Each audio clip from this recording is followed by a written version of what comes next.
If you survived the murder hornets, the Y2K apocalypse, and the great fidget spinner uprising, congratulations! You have officially survived the American news cycle. For decades, the media has been turning minor glitches into end-of-the-world scenarios just to keep you glued to the screen during commercial breaks. Today, we are ignoring the weather forecast and looking at the 49 most ridiculous times the US media took a tiny grain of truth and blew it into a mountain of absolute, panic-inducing nonsense. 1. Let's travel back to the dark ages of 2017, when the media convinced us that civilization was collapsing because of a fidget spinner. The coverage of these little plastic bearings was treated with the same gravity as a nuclear standoff. News anchors put on their serious faces to warn suburban parents that these spinning toys were psychological time bombs, turning classrooms into anarchic war zones. Some outlets even brought in experts to discuss whether spinning a piece of plastic was destroying the cognitive development of an entire generation. In reality, it was a toy. That's it. It wasn't a tool of mass distraction designed by chaos agents. It was just something to do with your hands. The only real victims were the teachers who ended up with a desk drawer full of confiscated plastic junk. 2. When smart speakers like Alexa and Google Home started invading living rooms, the media reaction was pure paranoia, wrapped in a primetime special. If you believed the reports, you'd think these devices were Soviet spies actively wiretapping your family to blackmail you later. We saw dramatic segments where hosts would unplug the device live on air, acting like they just defused a bomb in an action movie. Look, these companies absolutely love your data. Nobody is denying that. But the narrative that Jeff Bezos is personally listening to you argue with your spouse about whose turn it is to do the dishes is pure narcissism. We happily carry smartphones with cameras and microphones into the bathroom, yet the hockey puck on the kitchen counter was suddenly the end of privacy as we know it. 3. This next example is less funny and more of an indictment of how television news actually works. In the early 2000s, the debunked idea that vaccines cause autism wasn't treated as the fringe conspiracy it was. It was given a massive platform. Major networks, desperate for a debate, decided to present science and nonsense as equal opponents.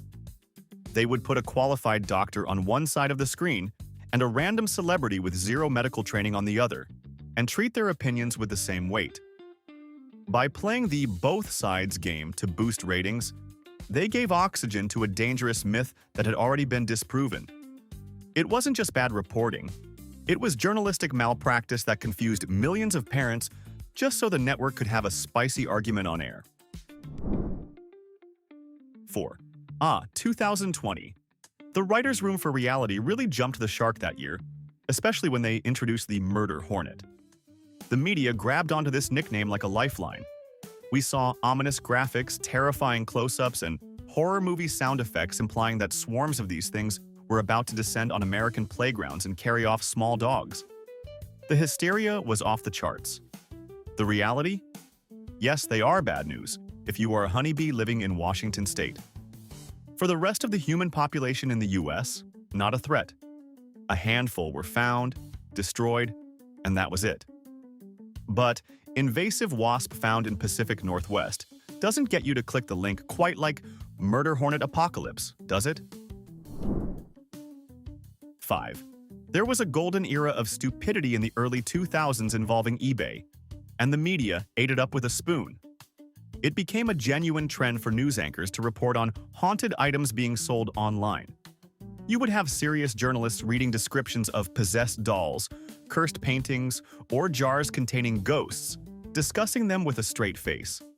They treated these listings like verified supernatural events rather than what they actually were. Creative writing exercises by people trying to make a quick buck.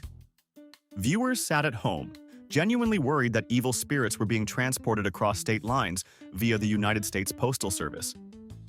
Because apparently, ancient demons are bound by federal shipping regulations and flat-rate postage fees. 6. In 2006, the media proved they would print literally anything if it sounded scary enough. A ridiculous chain email started circulating claiming that bananas from Costa Rica were infected with necrotizing fasciitis, flesh-eating bacteria. Instead of calling a biologist or using common sense, news outlets ran with the story. It sparked a brief but intense nationwide panic, where people were terrified that their morning smoothie would dissolve their face. Grocery store sales actually took a hit because consumers were afraid of fruit. The CDC eventually had to issue a public statement clarifying that, no, bananas do not eat human flesh. It is truly frightening how quickly a forwarded email from your gullible aunt can turn into a national health scare when the news cycle is slow. 7. When the Ice Bucket Challenge went viral in 2014, it was a massive success for ALS research. But the media? They just had to be the fun police. Instead of focusing on the millions of dollars raised for a terrible disease, entire news segments were dedicated to the dangers of dumping cold water on your head. They brought in doctors to speculate about shock, hypothermia, and even pneumonia, treating a charity stunt like it was Russian roulette. Anchors sat there with furrowed brows, warning the public that getting wet and cold for 5 seconds might send you to the emergency room. It was the ultimate old man yells at cloud moment for cable news, desperate to find a dark angle on a rare moment of internet positivity. 8. The 1980s media coverage of crack cocaine is a masterclass in how to terrify the suburbs for profit. The news didn't just report on the drug, they framed it as an unstoppable monster that was coming to destroy the American way of life. The imagery was relentlessly focused on poor, urban neighborhoods, fueling massive racial stereotypes and creating a public panic that demanded harsh, punitive laws. We heard endless horror stories about crack babies that later science proved were massively exaggerated. The addiction crisis was real and tragic, but the media turned it into a movie script with good guys and bad guys. They got their high ratings, but the hysteria they whipped up caused damage to communities that is still being felt decades later. 9. The release of The Blair Witch Project in 1999 proved one thing. The media will believe anything if the marketing is good enough. Because the movie used shaky handheld cameras and found footage, news outlets helped propagate the myth that it was a real documentary about missing students. They debated the mystery on air with a straight face, despite the fact that the dead actors were literally doing interviews on other channels. It was a masterclass in gullibility. Millions of people were genuinely afraid to go camping, convinced that stick figures in the woods were a sign of demonic activity, all because the evening news preferred a spooky ghost story over doing 5 minutes of actual fact-checking. 10. If you were alive in 1999, you remember the Y2K hysteria. According to the media, the moment the clock struck midnight, modern civilization was going to delete itself. We were told planes would fall from the sky, nuclear missiles would launch randomly, and your toaster might become sentient and attack you. People stockpiled canned beans and withdrew cash like it was the Great Depression. The media sold us the apocalypse every single night for a year. Then the ball dropped. The year turned to 2000, and absolutely nothing happened. The lights stayed on, the ATMs worked, and the only people who truly benefited were the computer programmers who charged triple overtime to fix a calendar glitch. 11. In the early 2000s, the media, and even huge talk shows like Oprah, convinced parents that their teenagers were attending rainbow parties. The narrative was incredibly salacious. Girls allegedly wore different colored lipsticks to perform specific acts on boys, leaving a colorful mess. It sounded like a bad adult movie script written by someone who had never met a teenager. The news treated it as an epidemic of moral decay sweeping the nation. The reality? It was a complete urban legend. It didn't happen. Not a single police department ever verified a real case. But that didn't stop experts from going on TV to analyze the psychology of a sex trend that existed entirely in the imagination of panicked adults. 12. In 2017, the media decided that the entire teenage population was feasting on laundry detergent. The Tide Pod Challenge started as a dark internet joke, but the news treated it like a dietary staple of Generation Z. Anchors sat behind desks with grave expressions, warning parents to lock up the cleaning supplies as if they were firearms. The funny part? Statistically, almost nobody was actually eating them until the news started reporting on it nonstop. The media effectively advertised the challenge to millions of kids who had never heard of it, proving once again that the best way to get a teenager to do something stupid is to tell them on national television that it is incredibly dangerous.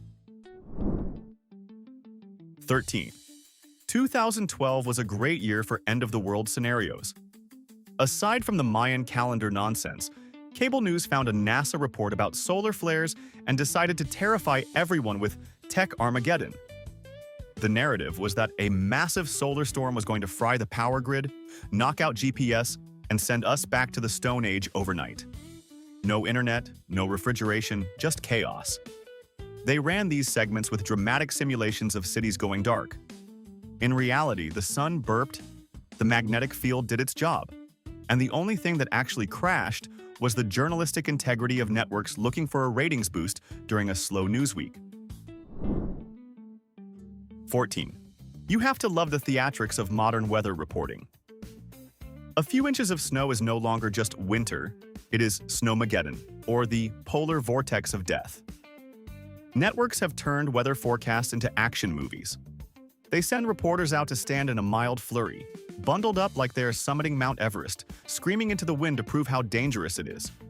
Meanwhile, in the background of the shot, you can usually see a local guy in shorts calmly walking his dog, looking at the camera like the reporter has lost their mind.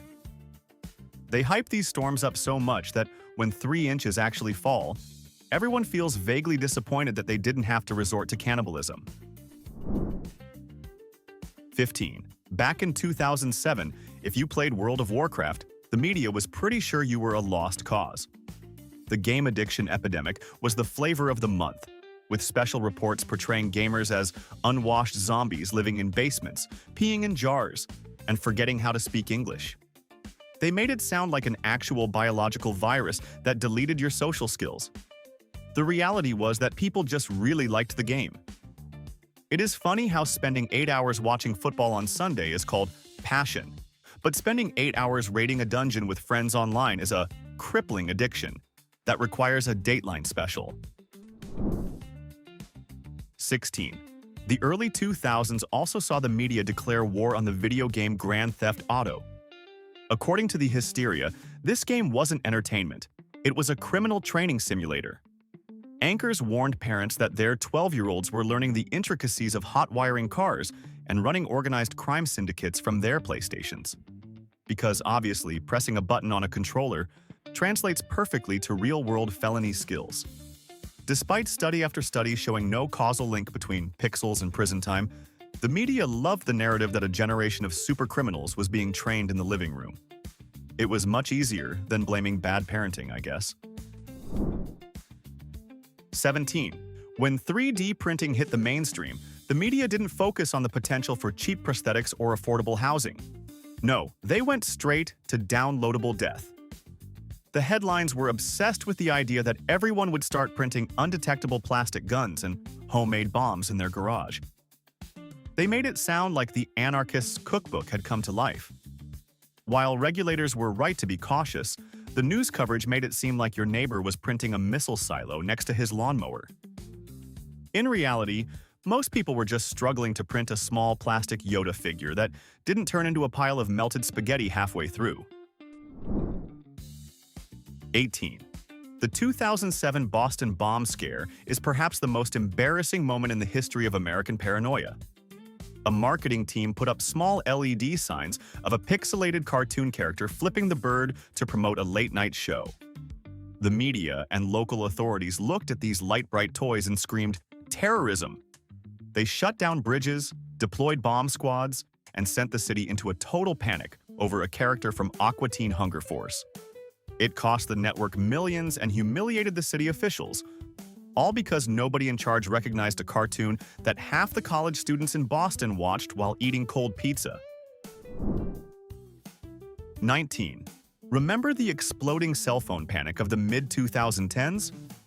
While it is true that one specific model had a nasty habit of overheating due to battery issues, the media treated every smartphone like an unpinned grenade.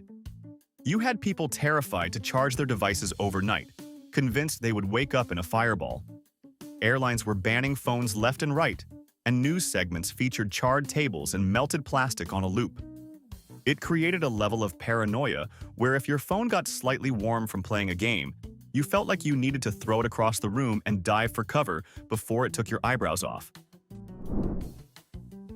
20. Back in 1957, the Soviet Union launched a beach ball-sized metal sphere called Sputnik, and the American media collectively lost its mind. Headlines screamed that this little beeping ball was the ultimate Death Star. People were genuinely convinced it was a mind control device or a platform to drop nuclear weapons on their backyards. It was just a radio transmitter. But the news convinced an entire generation they were seconds away from annihilation, leading to backyard bunkers and school air raid drills. We launched our own satellite shortly after, but the emotional damage was done. The media successfully turned a science experiment into the ultimate boogeyman. 21. When a meteor exploded over Russia in 2013, cable news turned into a bad sci-fi movie. Anchors were practically demanding to know why NASA hadn't sent a team of oil drillers into space to blow it up. They questioned if Earth was under siege by space rocks and asked what the defense plan was. The awkward reality? NASA essentially shrugged and said, "Yeah, we can't really stop those." But that answer doesn't sell ad space, so the networks kept spinning doomsday scenarios, making viewers look up at the sky with suspicion, waiting for the big one that was definitely not coming. 22.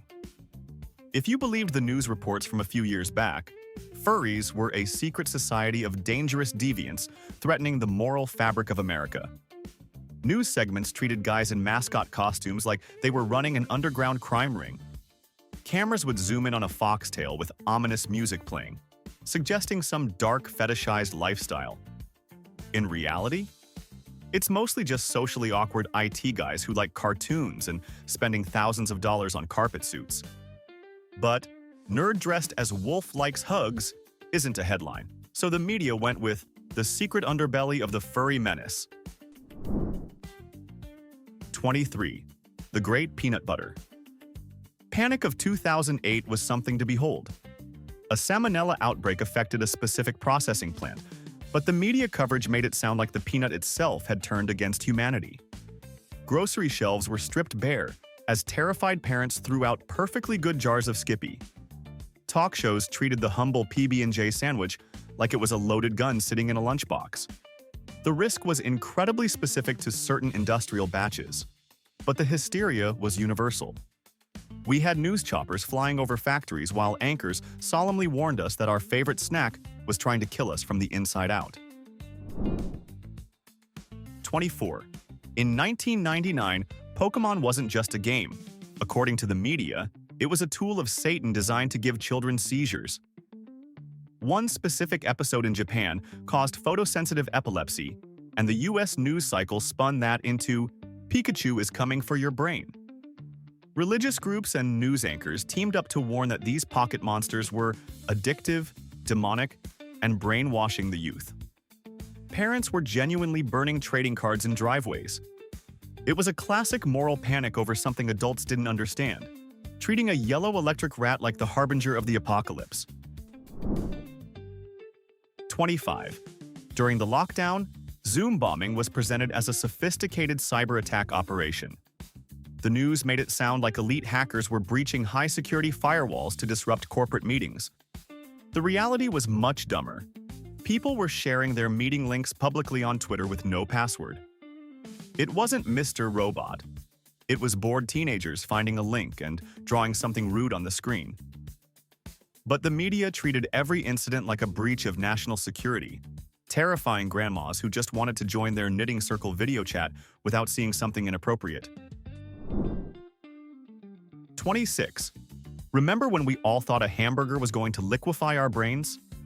The mad cow disease scare was a masterclass in fear-mongering. The 24/7 news cycle ran non-stop graphics of cows looking crazy and microscopic prions eating brain tissue. Beef sales plummeted.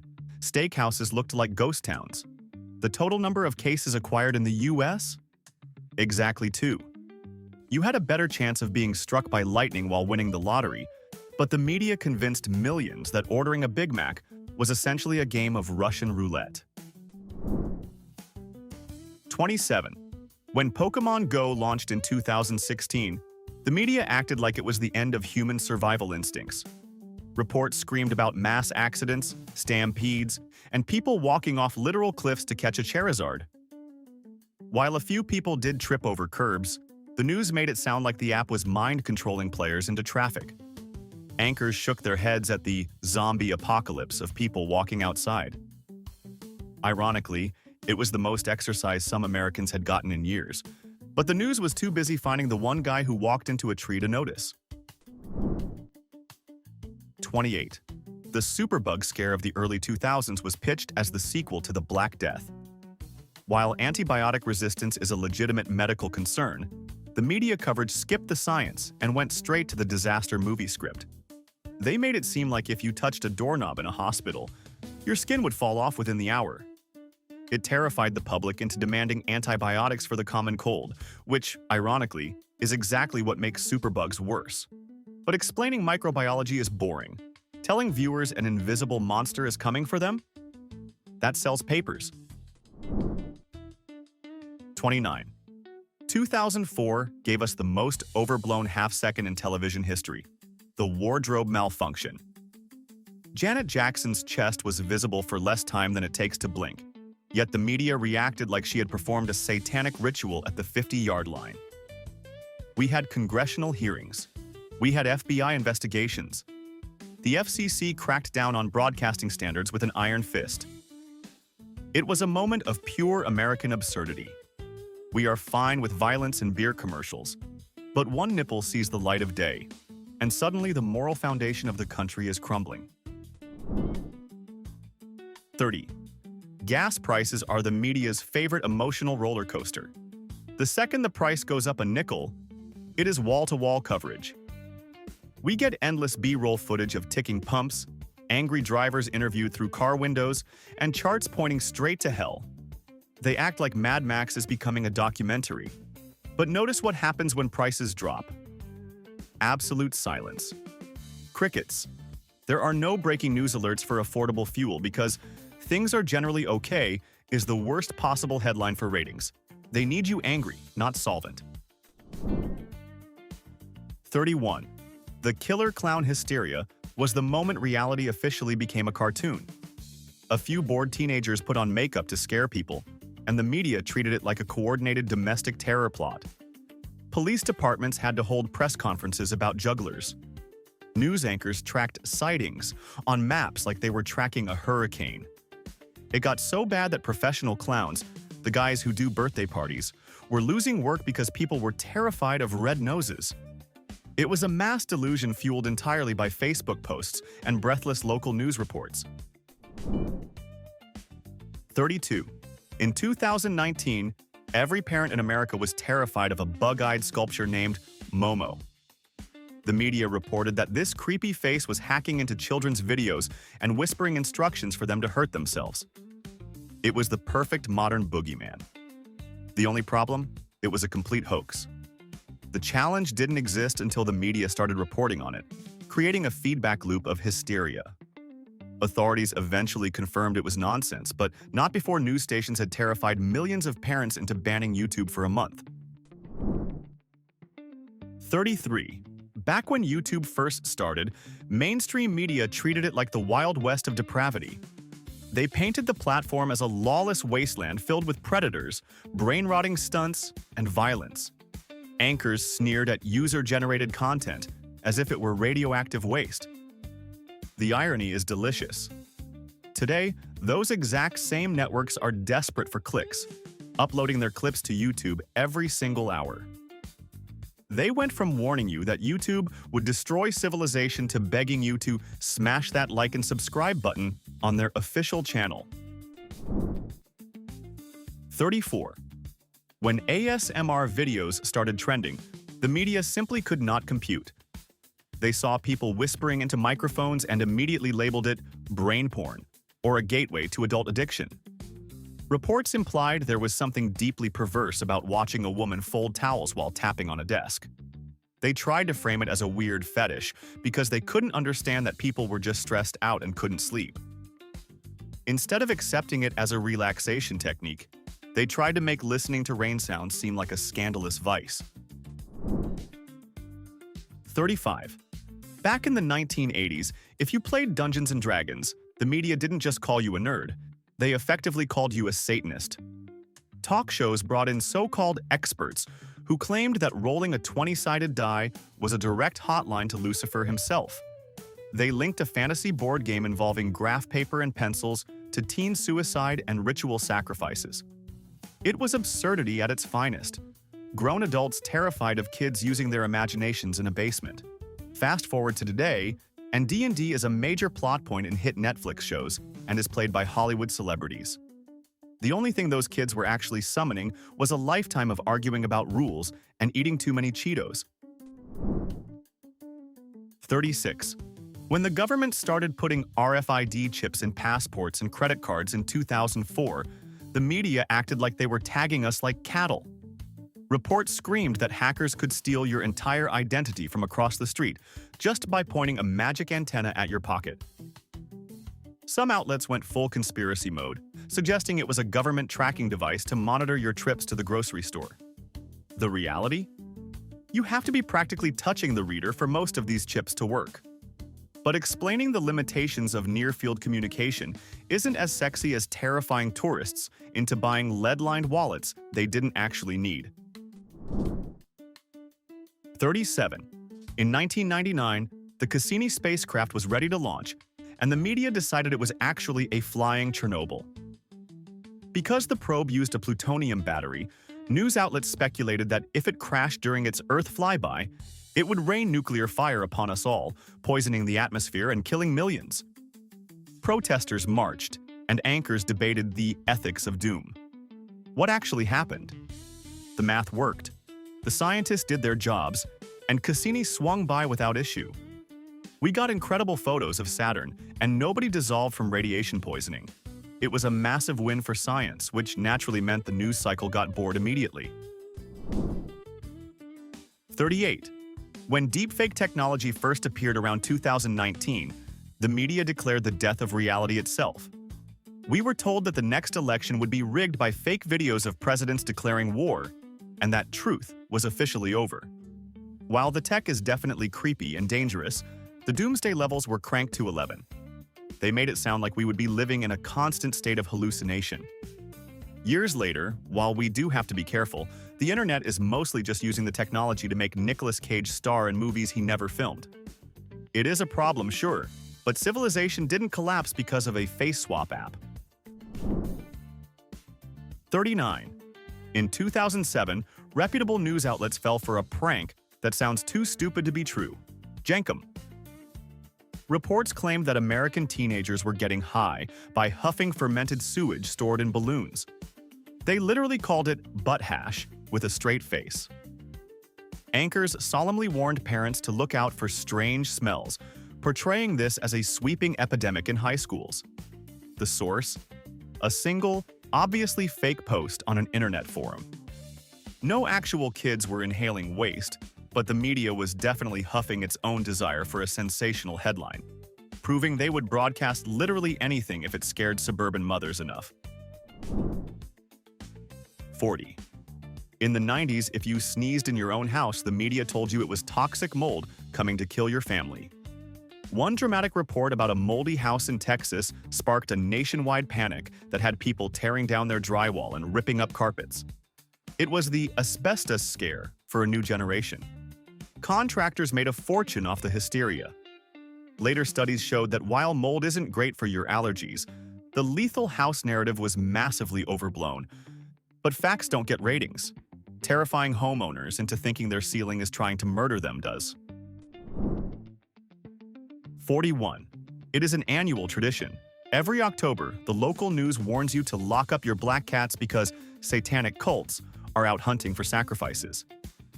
It is a myth that gets recycled every single Halloween, despite zero evidence of any organized cat-snatching rings. Animal shelters even pause adoptions based on this urban legend. It is pure satanic panic from the 80s that just won't die. The reality is that the biggest danger to a black cat on Halloween is just getting lost or being annoyed by a toddler in a costume, not a coven of witches in the suburbs. 42. When scientists turned on the Large Hadron Collider in 2008, the media gave a megaphone to a few fringe voices who claimed it would create a black hole and swallow the Earth. Seriously. Headlines asked, "Is this the end of the world?" The physicists kept saying, "No, please read the math." But the news preferred the doomsday machine angle. People actually called the police in tears, thinking they were about to be spaghettified. Spoiler alert. The machine turned on, we found the Higgs boson, and the planet is still here. Science 1, fear-mongering 0. 43. Remember the bird flu panic of 2005? According to the evening news, we were all going to die. Anchors used wartime metaphors and showed graphics of global maps turning red, predicting mass graves and martial law. People were buying survival kits and eyeing pigeons with deep suspicion. While the virus was a real issue for poultry farmers, the human-to-human apocalypse never happened in the US. But the media had a field day, terrifying everyone. It was the boy who cried wolf of pandemics, which really didn't help when an actual one showed up years later. 44. The Balloon Boy saga of 2009 was the ultimate reality TV train wreck disguised as breaking news. The media spent hours broadcasting a homemade silver balloon floating across Colorado, convinced a 6-year-old boy was trapped inside. Helicopters chased it, pundits preyed on air, and the whole country stopped to watch. It was gripping television. Then, the balloon landed empty, and it turned out the kid was hiding in the attic the whole time. It was a hoax engineered for fame, and the media swallowed the bait hook, line, and sinker because they were too busy chasing ratings to ask if the kid was actually in the balloon. 45. In 2013, the media decided that a Photoshop contest entry called Slender Man was a genuine threat to American children. They reported on this tall, faceless figure as if he were a demon haunting the physical world, rather than a spooky story written by teenagers on forums. The coverage gave the character a dark, legendary status he didn't deserve, blurring the line between fiction and reality. Tragically, some impressionable kids believed the hype, but the media's breathless reporting only added fuel to the fire, turning a campfire story into a moral panic. 46. The summer of 2015 was dubbed the Summer of the Shark. You couldn't turn on the TV without seeing ominous dorsal fins and hearing the Jaws theme. The media made it seem like sharks had organized a union and declared war on swimmers. The reality? The number of attacks was completely average that year. The only thing that had increased was the number of news drones hovering over beaches looking for something scary to film. They took a standard nature statistic and turned it into a monster movie just to keep you glued to the screen during your vacation. 47. If you watched TV or read magazines in the 70s and 80s, you probably assumed the Bermuda Triangle was a literal death zone where planes and ships vanished on a daily basis. The media treated this patch of ocean like a supernatural hunting ground, blaming everything from aliens to Atlantis. We all grew up thinking this would be a major hazard in our adult lives, right next to quicksand. The boring truth? It is one of the busiest shipping lanes in the world. And statistically, ships don't sink there any more often than they do anywhere else. But pilot error is a boring headline compared to abducted by sea monsters. So the myth stayed alive for decades. 48. We all know the story. In 1938, Orson Welles broadcast War of the Worlds, and millions of Americans supposedly ran into the streets screaming, convinced Martians were invading New Jersey. It is cited as the ultimate example of mass hysteria. The only problem? It was largely a myth created by newspapers. The print media was threatened by the rise of radio, so they exaggerated the panic to make radio broadcasters look irresponsible and dangerous. While a few people were confused, most listeners just enjoyed the sci-fi drama. The legendary mass panic was essentially the original fake news story about fake news. 49. When AI art generators first appeared, the media set the panic dial to maximum. Headlines screamed that art was dead, graphic designers were obsolete, and human creativity had been replaced by a robot. They predicted that within a year, every musician, painter, and writer would be standing in a breadline. While the tech is impressive and disruptive, the instant apocalypse didn't quite arrive on schedule. Human artists are still here, and the AI still struggles to draw hands with the correct number of fingers. It turns out, replacing the human soul is slightly harder than a software update. So, we made it through 49 media apocalypses without losing our minds. Be honest, which one of these actually tricked you back in the day? Are you still hiding in a bunker waiting for the killer bees? Tell me in the comments. I want to hear which headline actually got your blood pressure up. And if you enjoyed watching the news get roasted for being wrong, hit that like button and subscribe. It's the best way to make sure you don't fall for the next world-ending panic they invent next week.